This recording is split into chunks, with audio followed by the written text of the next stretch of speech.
Alô, amigos e amigas, vocês estão sintonizados no Agenda Econômica, que hoje vai discutir a crise na zona do euro e os seus impactos aqui também para o Brasil. A explosão da crise econômica lá na União Europeia, atingindo especialmente países como a Grécia, Espanha, Portugal e agora também a Itália, tem desafiado estadistas, economistas, pensadores estratégicos, primeiro para dar uma explicação real das suas raízes. O que de fato teria causado essa crise? Será que são as razões apresentadas hoje pelos meios de comunicação internacionais como expressão oficial de um descontrole da dívida pública? Ou será que ela teria também uma espécie de desdobramento da crise anterior, localizada lá nos Estados Unidos, que ainda não foi resolvida? Estas e outras questões sobre a crise econômica na zona do euro, na União Europeia, inclusive os seus impactos para o Brasil, serão analisadas aqui hoje com a professora Maria de Lourdes Molo, professora de Economia da Universidade de Brasília, a quem dou as boas-vindas e agradeço pela presença. Participa do programa o jornalista Davi Emerick.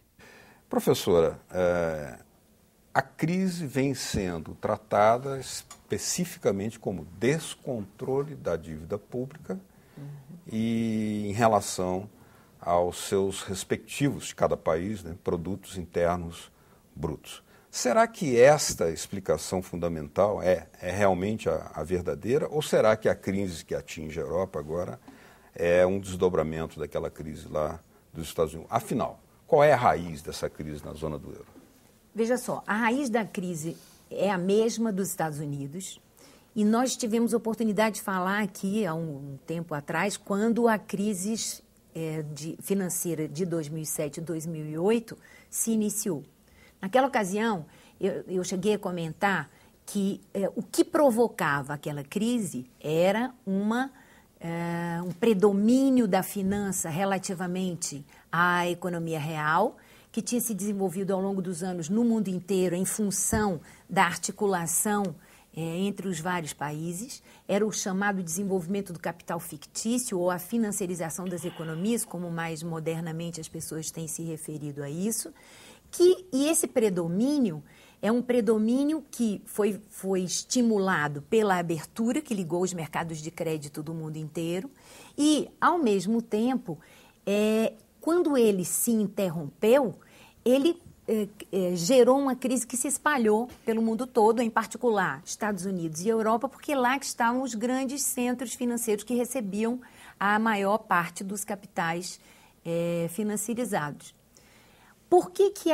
Para a gente entender por que é a mesma razão. Por que durou tanto essa financiarização? Porque a gente tinha capital vindo do mundo inteiro e sendo aplicado apenas em poucos mercados. Onde estavam esses mercados? Nos Estados Unidos e na Europa, principalmente, e em bastante menor medida nos países emergentes como os nossos. Para nós, o dinheiro que veio era muito, mas esse dinheiro muito para nós era uma quantidade pequena de recursos que circulava no mercado financeiro. Esse monte de recursos vindo para poucos mercados valorizava os papéis de maneira exagerada e durante muito tempo. E foi isso que levou à chamada financiarização das economias. Para isso, a gente contou também com as liberalizações outras. Por exemplo, a liberalização o fim das previdências públicas gerou recursos imensos que foram aplicados nos fundos de pensão, e esses fundos de pensão aplicavam, não por acaso, eles foram os protagonistas, por assim dizer, da valorização financeira. Muito bem, uma vez terminada a valorização financeira, a queda de recursos na mão das pessoas que perderam nessas bolsas se espalha a crise pelo lado real da economia. Por quê? Porque o consumo e o investimento caem, já que os recursos caíram, o emprego cai e isso vai reduzindo a demanda em vários outros setores. A deflação se espalha. Por que deflação? Porque você tem uma produção que não consegue ser vendida e os preços começam a cair. E aquela deflação de ativos financeiros passa a pegar na economia real, por assim dizer, contaminar a economia real com deflação de ativos de forma generalizada. Esse efeito é o efeito que a gente está vendo na economia americana, com um desemprego enorme e com uma dificuldade enorme de se reerguer, porque os investimentos não crescem. E na Europa, a mesma coisa com um agravante. A União Monetária engessa a possibilidade de você tomar providências e tomar medidas que suavizem a crise. Por exemplo, os Estados Unidos, uma das formas dos Estados Unidos contornarem ou tentarem sair dessa crise é a injeção de recursos líquidos. Não é isso? Em grande quantidade. Em grande quantidade. No mundo, né? No mundo, porque eles injetam lá e isso se reflete no mundo. Mas essa é uma forma deles tentarem conviver e sair dessa crise. Essa medida, ela não pode ser tomada pelos países da Europa com necessidades específicas diferentes, porque tudo isso depende do Banco Central Europeu, que faz uma política única para vários países com produções estruturalmente muito distintas. Bom, então, isso tolhe o papel que o Estado poderia ter do lado monetário.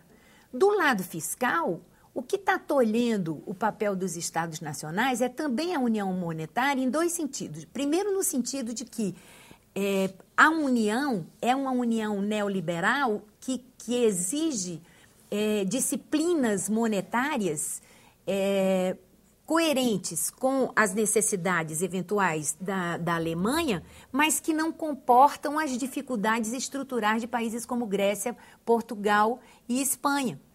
Por outro lado, há uma percepção de Estado como pouco importante e até distorsivo nesse momento, que impede que os Estados nacionais possam ter um papel mais ativo, substituindo o mercado com uma política contracíclica nesse momento. Então, isso dificulta ainda mais para a Europa aquilo que já vem dificultando a situação americana. Só falou em Estado nacional. Você fala muito em crise americana, crise na Europa, crise que está começando a bater as portas da China, pelos padrões da China. Isso. Quando a China cai de crescimento de 10% para 7%, é crise na China, olha só. Crise no Brasil. A crise ela tem uma cor nacional, quer dizer, ou tem uma crise global, ou a crise também tem uma cultura nacional? Não, por exemplo, a questão dos derivativos dos Estados Unidos. A crise dos Estados Unidos foi baseada nos derivativos. Como essa mesma coisa também se coloca na Europa, ou cada crise ela tem uma cultura nacional? Não, a crise é uma. Como você mesmo disse, a razão da crise foi essa.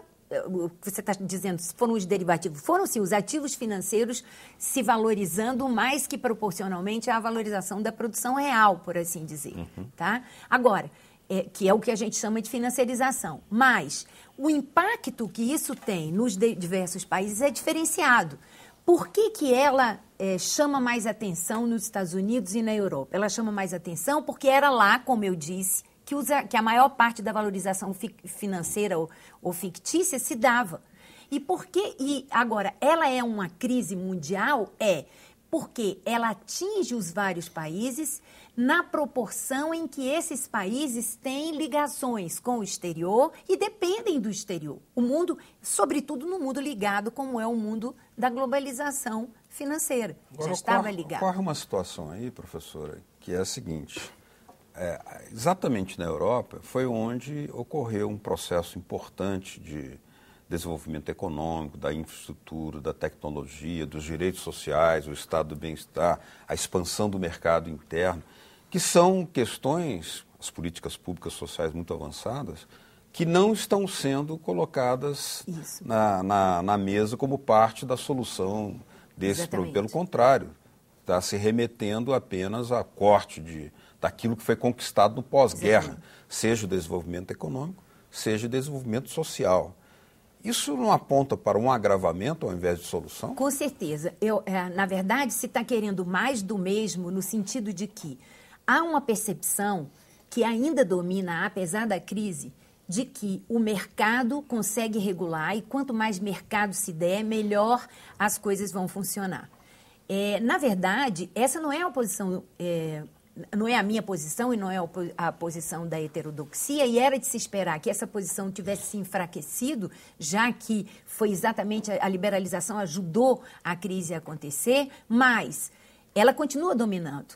E como ela continua dominando, não há a percepção de como essa estrutura real da economia pode ser, de alguma maneira, alavancada com um papel do Estado mais efetivo. Esse é um problema, de fato. Agora, esse papel do Estado mais efetivo, ele poderia vir e ele poderia, de certa forma, reduzir os ônus que a crise está provocando. Mas não se esqueça que a estrutura do Estado, ela foi muito deteriorada pelo próprio neoliberalismo. Então, por exemplo, toda a proteção social sobre a qual você falou, que era uma proteção invejável da Europa, França, Alemanha, Inglaterra, isso tudo foi minando.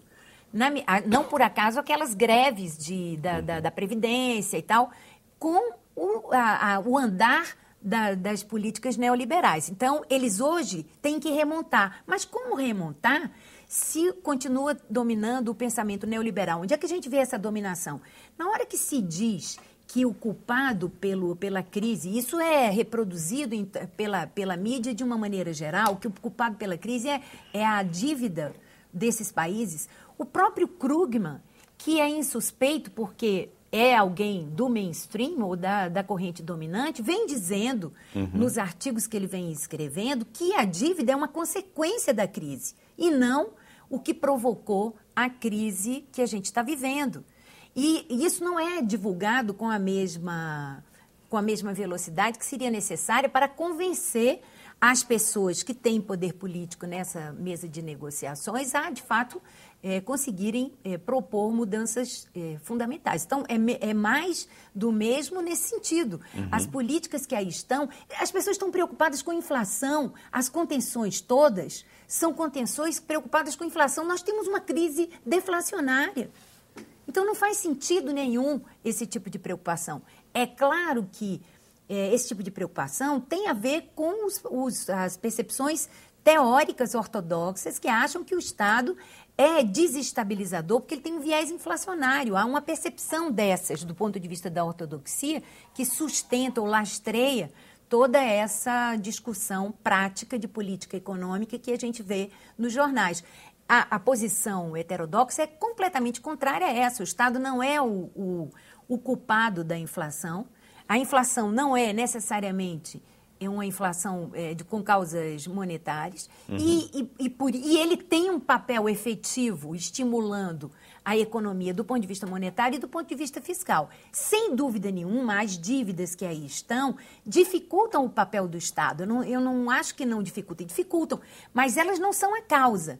E mesmo que elas dificultem, não há como solucionar a crise que aí está usando o remédio do mercado, como a ortodoxia ainda acha que é possível. Até que ponto a efetivação do Tratado de Maastricht, unindo economias assimétricas com inegável favorecimento dos países mais desenvolvidos e uma limitação produtiva às economias mais pobres, tem relação com o que está ocorrendo agora? Olha só, a união monetária é o tipo de integração mais profundo, porque você liga todos os mercados, já que a moeda é única. Isso significa uma liberalização interna ao bloco, liberalização econômica interna ao bloco. Veja, quando eu estou aqui no Brasil, a gente negocia, é tudo livre, a regra é única para todo mundo. A mesma coisa acontece entre países com o agravante de que você não tem o mesmo poder central que você tem aqui, tá? Bom, mas vamos lá, se essa concorrência é muito grande, a concorrência pune os menos modernizados, os menos eficientes do ponto de vista econômico. Os grupos maiores estão mais preparados, têm mais condições de ganhar dos grupos menores. E tendem a se fortalecer. Como os grupos maiores estão, em sua grande maioria, nos países mais desenvolvidos do ponto de vista econômico, não por acaso, então os países desenvolvidos mais economicamente ganham com isso. Agora, vejam só, quando Maastricht se fez exatamente com essa percepção, por que Portugal ganhou muito, por que Grécia ganhou muito, por que Espanha ganhou muito? Houve uma injeção enorme, vultosa de recursos da União para esses países. Uma base econômica pequena. Para que pudessem crescer com aquela base econômica e trabalhar nesse nível de concorrência. E, ao mesmo tempo, isso servia à Alemanha e à França e os outros países. Por quê? Porque é com esse dinheiro e com esse crescimento que eles iam comprar as coisas alemãs e as coisas e as mercadorias francesas que precisavam ser vendidas. Então, o começo da União Europeia funcionou assim. Quando a crise chegou, acabou com esse esquema redistributivo, sem que eles E quem sofreu primeiro? Os que precisavam daqueles recursos. Aí os estados precisaram entrar e esses endividamentos foram surgindo, tá certo? Então, o problema das uniões monetárias, já era dito pela heterodoxia, é esse, é que você tenta botar junto e aumenta brutalmente a concorrência de estruturas que são estruturas muito diferenciadas. Então, você quebra, ou você precisa dessa redistribuição. Por isso é que os autores heterodoxos, por exemplo, que concordam com a União Monetária, concordam num sentido completamente diferente desse da União Monetária Europeia. A ideia vamos fazer uma união monetária para distribuir liquidez, para distribuir renda e resolver problemas que o mercado sozinho não consegue fazer. Nós vamos precisar fazer uma pequena pausa aqui. Okay. No próximo bloco, a Agenda Econômica estará discutindo a injeção de enormes quantias e recursos nos bancos e não na produção e também o processo de privatização que está sendo implementado em algum desses países. Continue com a Agenda Econômica.